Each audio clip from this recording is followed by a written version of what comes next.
My name's Ella Price. I'm a senior motion pictures major at Wright State University.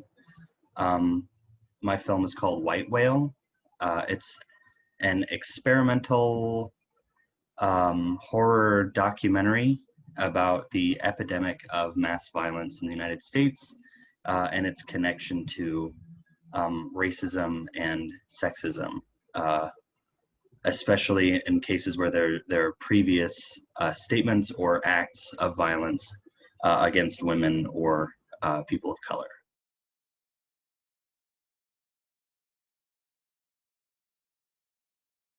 I think that art in general belongs to all of us, so I'm always really interested in um, references and sort of taking um, bits and pieces from older, especially well-known works, and then repurposing them in a way that um, kind of disregards their utility in the original work of art, but is a way of kind of, I don't know, practicing what I preach when I say that art belongs to everyone.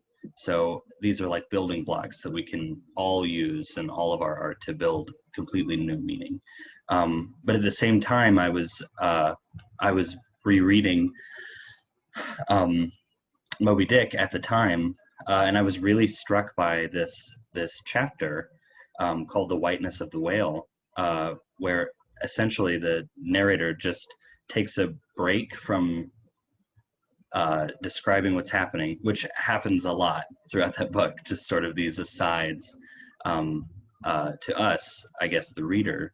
Um, and he, in addition to the more obvious things about the whale, in addition to its size and the danger and these other things that uh, like Ahab is obsessed with about it, Ishmael points out the bizarre, uncanny look of the whale as this totally white thing, and he starts to go through these different uh, associations that we have with whiteness, or that he had with whiteness in that time. And I thought that that was just really bizarre to me. It added a layer to my understanding of the whale, within the story, and then its power and its potential as a metaphor for all kinds of things. And so I was thinking, as I was in a documentary class for school, and I was trying to decide what my topic was going to be for my documentary final project. And I was thinking about that aspect of this obvious but kind of unstated aspect of something. The the mass shooting epidemic that we talk about, of course, it was particularly relevant to Dayton around that time because the Oregon district shooting had just happened. It was something that was constantly in the news, that we were constantly talking about. But one aspect that we didn't talk about very often, that we often kind of glossed over, was that this unifying factor among many of the shootings, which was this history of violence against women and of racism.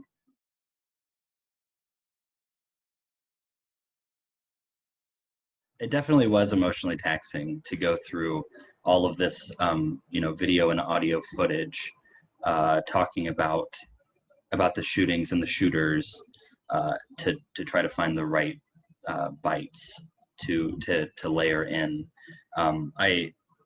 Some of what didn't make it into the film was a video of Elliot Rodger speaking to the camera. It's like the famous Elliot Rodger video before the Isla Vista shooting. And then some more interviews of people who knew, like Nicholas Cruz, a couple of videos of Nicholas Cruz as well speaking. And I tried to focus it more on a reporting aspect to maintain consistency, but also to sort of remove physically remove the shooters from this discussion of them, to kind of highlight that there's something missing from the way that we talk about it. So it was very emotionally taxing to go through that. I mean, I don't know how many many hours I spent at school in the editing booths or in the computer lab, just like playing this really gruesome, really upsetting stuff. And since that was so recently, I was working on it so recently after the Oregon district shooting, a lot of those feelings were still fresh too, and a lot of the reporting was still happening to somewhat of a lesser degree. So that was difficult. Originally, the way that I was going to edit the sound of the film was basically one message at a time. I was really inspired by a film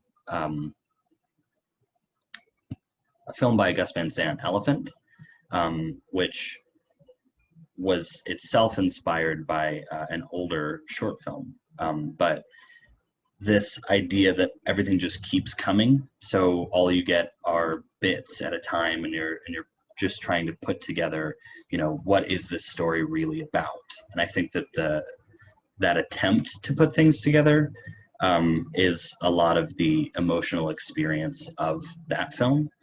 But I worked with my professor, Kyle Wilkinson, who's amazing, in my doc class, and he had the idea of not just building an intensity of the content of those messages as we went along, but actually starting to layer them together so that they become this overwhelming cacophony by later in the film, where you can sometimes pick out a word or two here and there, but it's impossible to hear everything that's being said.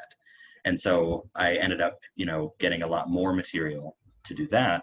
And I kind of refocused the project so that it was making a really emotional statement with the necessary information up front, which would hopefully prompt people to, look into things that they hadn't heard about before, but that would have that overwhelming emotional impact. And so I think that meeting that I had with my professor really kind of shaped the movie into what it is now.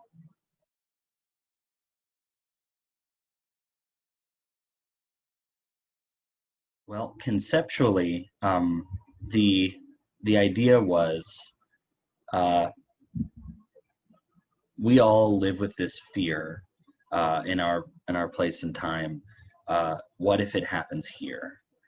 And so the shooting in the Oregon district is the closest I've been to this particular kind of violence. And many of us know people who were there on that day or that night, or people who were actually in the area during the shooting. And one of my classmates had loved ones who were there, and did a really, really powerful audio piece from interviews with them, which was amazing. So the idea was, if the primary initial audience of this film is going to be, people at Wright State, because the idea was to show it at our Doc Night student film festival that year, then how can I ground what is essentially an idea about an audio piece? How can I use visuals not just to reinforce the things that you hear, so like with news clips, but instead to offer something else that adds another layer of meaning and context to what you're hearing. And so I took that idea of what if it happened here, and I put it here at Wright State University. So I wanted to shoot these empty, almost completely empty images of the university. These calm, but these calm images, but maybe there's something coming. That's the anxiety of it. And then as the film goes on, there are more and more people around. And then of course we go into the reenactment or simulation or whatever word you may want to use.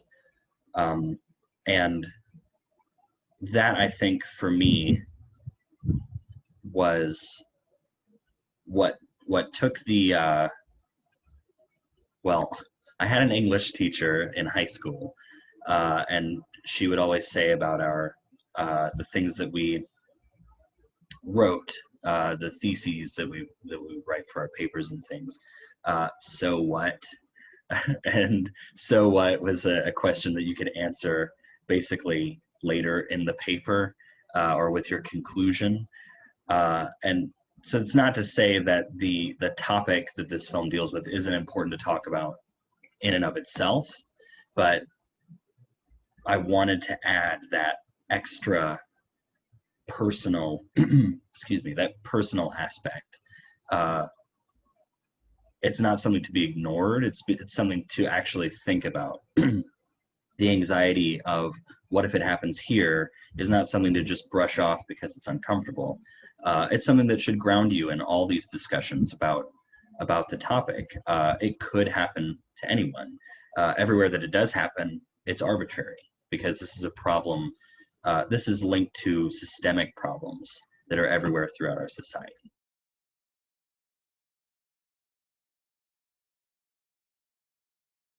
I have two films that I shot last year that I haven't had a chance to finish editing, but will soon, with the reopening of school facilities. One of them is this vague sort of horror movie about a wandering, like, I guess, an angel of death. And it hopefully will investigate depictions of violence against women and the things that we kind of take for granted in movies. So it's an investigation of stripping context from that in movies and making the audience sort of think, when have I justified this kind of behavior in the movies that I've seen, because there were plot justifications for it, but over and over again. There's another film. It's a found footage romantic comedy. Takes place in 1999 about a lesbian couple. At that time, in late 1998, Columbus fully legalized same-sex partnerships. And then in February of 99, due to a referendum, they actually revoked those privileges.